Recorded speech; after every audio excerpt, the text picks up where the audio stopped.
from the Mutual Broadcasting System. This is STRAT, Strategic Risk Assessment Talk. Now, retired Marine Intelligence Officer and globally recognized risk expert Hal Kempfer.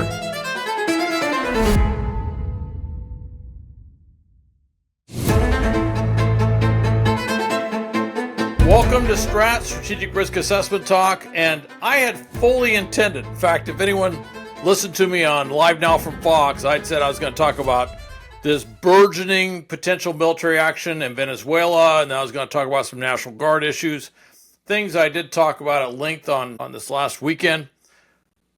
But with that said, there have been a series of articles, exposés in television news, LA Times, various other media outlets that I really kind of want to address. And I know you're going to say, oh God, he's going to do it again. Yes, I'm going to talk about the fires, and I'm going to talk about natural disasters, and specifically California. I'm going to talk about some of what I consider implicit corruption, all right, within the system, whether it's diverting money over to something else or not using the monies for the things they were intended for, or saying we're spending money for this and then taking that money and reallocating it somewhere else. Or in some cases, I've actually seen where state officials are doing things where they use their state office to put that money directly into their own pockets by rigging contracts and stuff for private firms that inexplicably they are allowed to own and operate and get paid for with funds that are administered by the state. And for some reason, that is not illegal in California. I don't understand it, but or at least it has not been enforced in California. But I'm going to talk about some of this stuff, and I'm going to talk about this very, I would say, flawed federal regulatory regime that deals with emergency preparedness, homeland security funds, and I'm going to showcase some of the stuff that's been popping up in the news. Specifically, you may have seen multiple media outlets talking about the role of a state official and some highly inaccurate comments by the state, pointing directly to the governor, Gavin Newsom, regarding culpability and failures in preventing or mitigating the Palisades fire. The January fire in the Palisades, not to confuse it with the Eaton fire, which was also another horrific fire that occurred at the same time. The Palisades fire alone killed 12 people, destroyed 7,000 homes, and just in estimated insurable losses was about $20 billion. Together between the two fires, it may be somewhere between 40 to 50 billion. Although at the time that the fires were going, I saw estimates getting really high, saying 75, 100. I think some said 150 billion or something. I think that may have been way too high. But I will say that this is a substantial sum of money. Now, what this has caused, obviously, is, you have this amount of damage and destruction, you're going to have lawyers descend, and the lawyers have descended.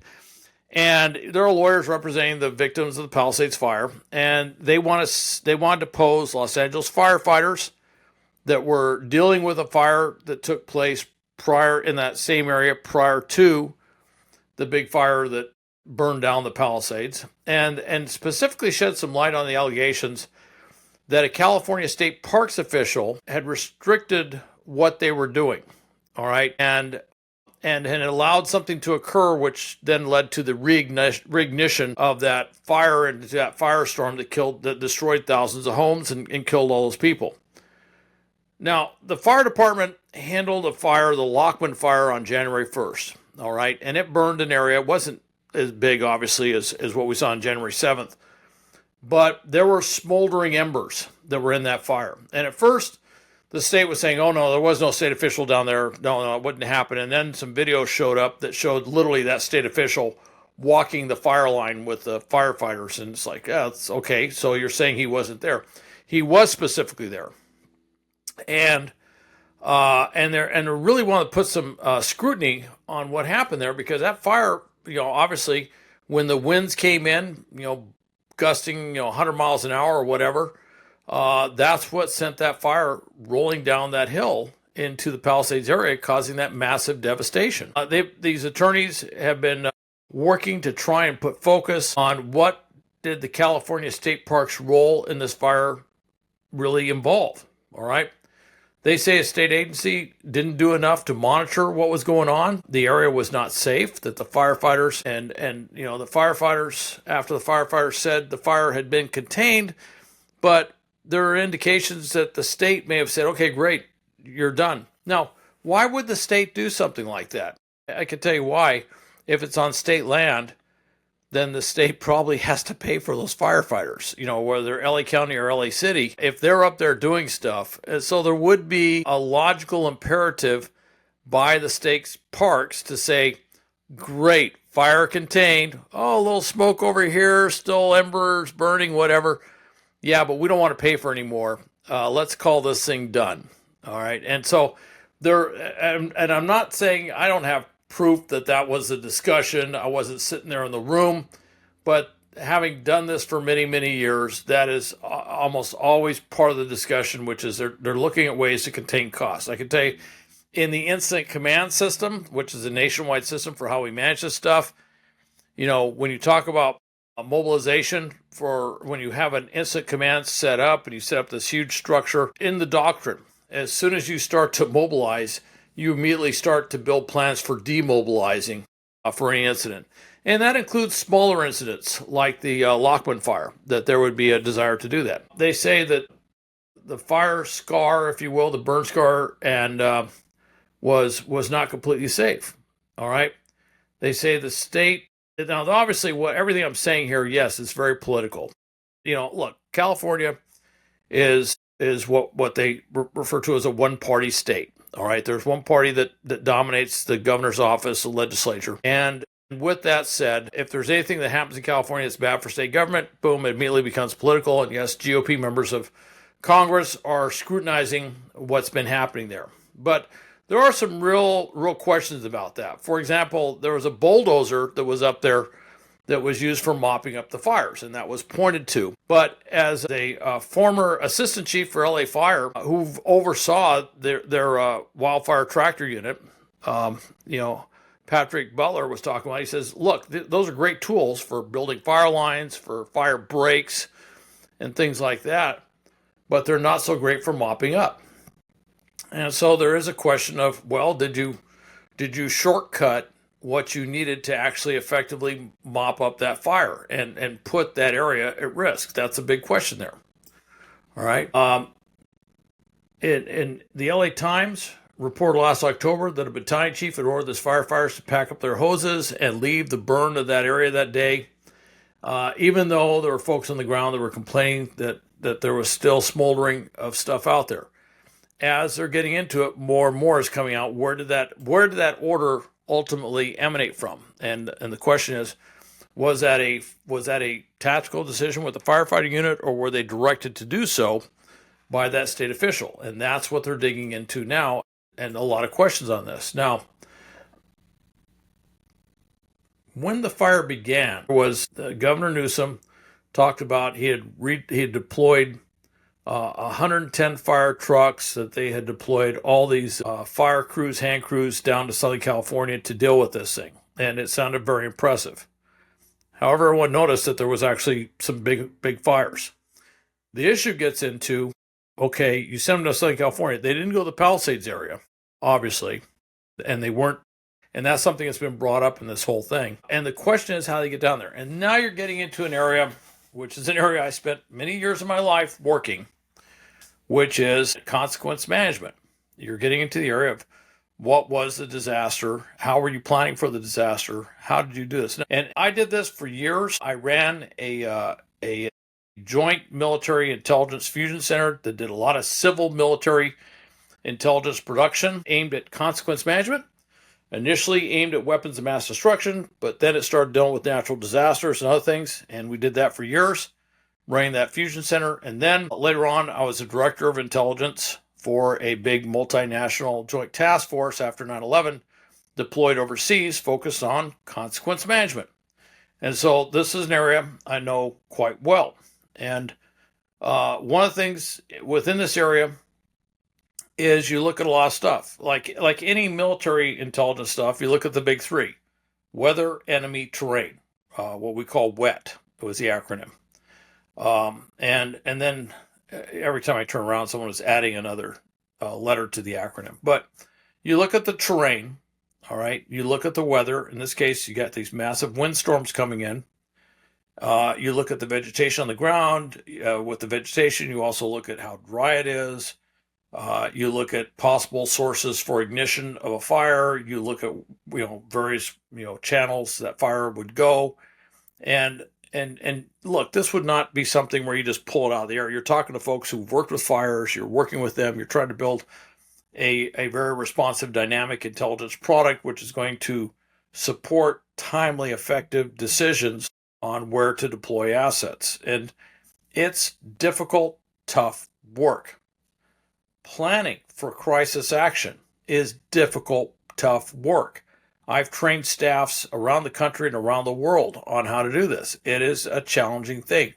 We spend days and days and days training them on how to do this stuff and how to incorporate and drive intelligence production to meet their decision-making requirements. And it's not easy.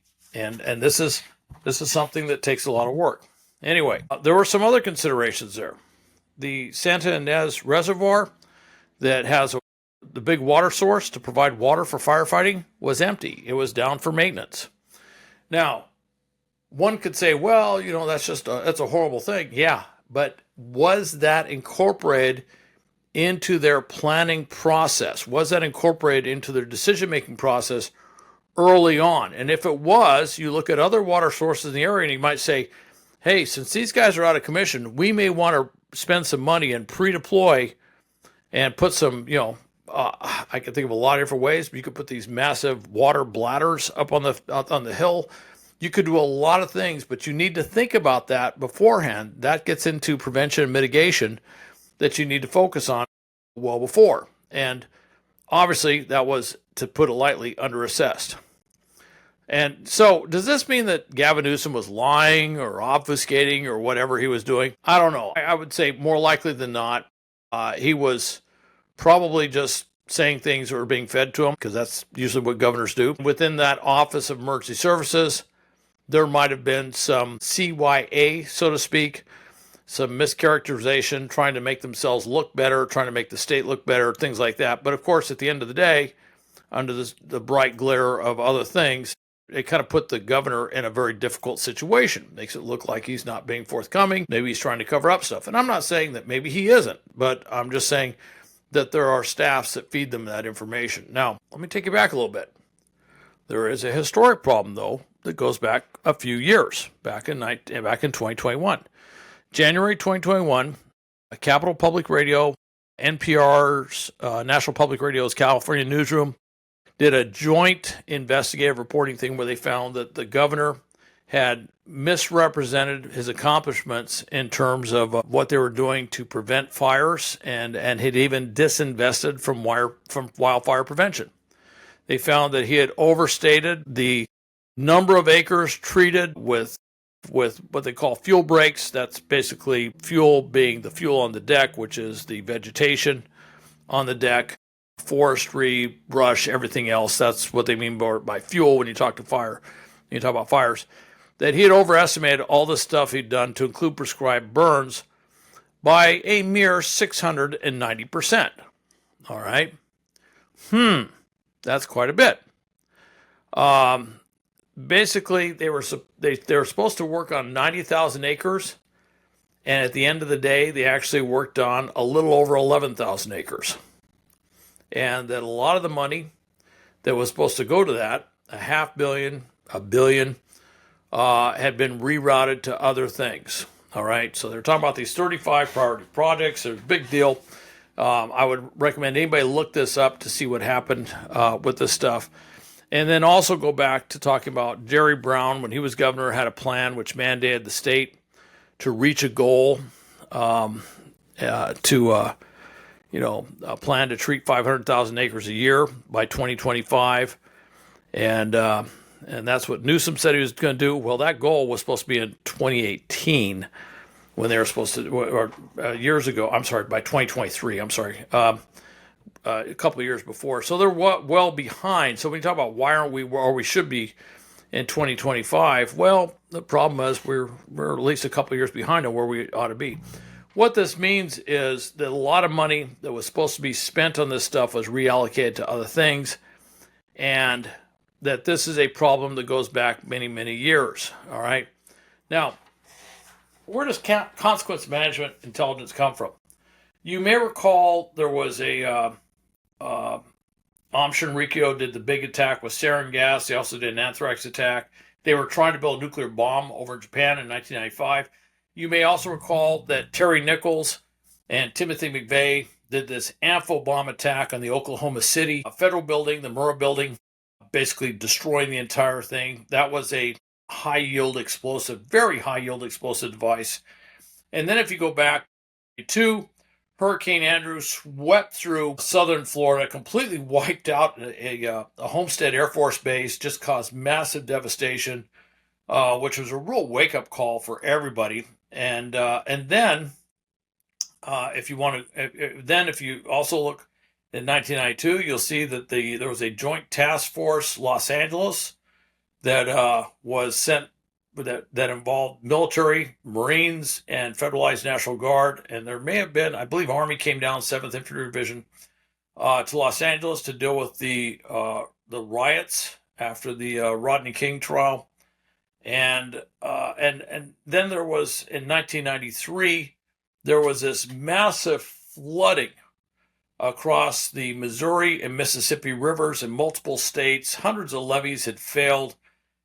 Anyway, all of this stuff was happening through the early to mid 90s, and by the latter 90s, it was pretty apparent to the military that we were going to get called in to do things to help deal with the consequences of these major disastrous events, whether they be from an intentional man-made weapon of mass destruction or from some natural disaster or something else, that was something we had to be prepared to do. And the big combatant commands, or COCOMs, as we call them today, they had to all have, for the geographical combatant commands, they had to have a plan of an embedded contingency joint task force that would be ready to go, that they could set up on short order to go in and deal with this consequence management stuff. I worked with the ones for U.S. Central Command. I worked with the ones for U.S. Pacific Command at that time. And then later I dealt with I worked with another one for Pacific Command, and I dealt with a big joint task force called JTF Civil Support that was here in the U.S. working on this as well. And a lot of my work was focused on intelligence support. So I have a long background in this, and that's a way of saying that we knew this was something we had to be good at. All right. And so the Department of Defense developed a lot of capabilities, particularly in the area of intelligence, because, well, frankly, we do intelligence in a level, degree, manner that is well beyond anything you see with our state and local counterparts. All right. And I don't mean any disrespect to the National Guard, but frankly, big DOD does intelligence very well. And we incorporated that within these JTF consequence management things. It wasn't seamless. I will tell you there are fits and starts, and I won't get into all the bureaucratic wars on that, but there was a lot of stuff going on. Anyway, that added impetus to a lot of the folks that knew about this were moved over to DHS, and they recognized that we need to have that capability working with emergency operations throughout the United States. And they put together a thing called Comprehensive Preparedness Guide 502, which is essentially a mandate, some would say directed guidance, whatever you want to call it, that says go out and do this stuff. And the state in late 2011, in 2011, this thing was being implemented with the DHS-sponsored intelligence fusion centers in California. And then end of 2011, early 2012, state officials shut it down. And the reason they shut it down was because the funding was going someplace other than back to the state from the local entities. In other words, the state would administer the DHS funding, go down to LA. LA was spending the money, but they weren't spending it on hiring the state to provide these services. Therefore, the state said, well, we got to stop that. And at the end of it, I think less than a year later, I actually saw the exact amount that they kiboshed from implementing this program that showed up as something that they had moved over within California Office of Emergency Services, actually moved over to pay a state institute and literally dropped the state requirement or the state obligation for paying for that activity. So it was like a direct correlation. They took the money that was meant to do this. Anyway, that's another way of saying there's a reason why we don't have this intelligence capability. Subsequent years, states like Texas and Florida wanted to set up the same thing. In this convoluted DHS system, which is truly a mess, they had to call California. I know you're saying, well, how did that work? Yeah, that's a mystery there. Somehow they delegate California to be the lead on this thing. And California told them, no, you can't do it. And so when I look at the hill country floods in Texas that recently happened, and I trace some of the decision failures, some of the preparedness failures, some of the things going on there, I can directly look back at this and say, yeah, there's a direct lineage back that goes back, 13, 14 years as to what happened. Anyway, so what does this all mean? What it means is that this is not just a Southern California thing. This is not just a civil litigation issue by some private attorneys representing homeowners in Pacific Palisades. This is a much bigger problem. This is a much more endemic problem, not just to California. I'm sure other states are doing the same thing, but it needs a massive federal investigation. Now, with this, I know DHS, Department of Homeland Security, Office of Inspector General, knew all about this stuff, and they punted. They did not want to look into it. From what I gathered way back when, they were scared. This was a political hot potato, and at the time, they didn't feel it was politically comfortable to do it. I would say at this time, who they really need to do is to get the FBI in here and take a look at this. This is much bigger than some attorneys, trying to do discovery. This is something that needs to be dealt with on a different level. Anyway, that is my very political statement on that. Thanks for listening to Strat. Thanks for staying tuned with our YouTube channel, and I'll talk to you next time.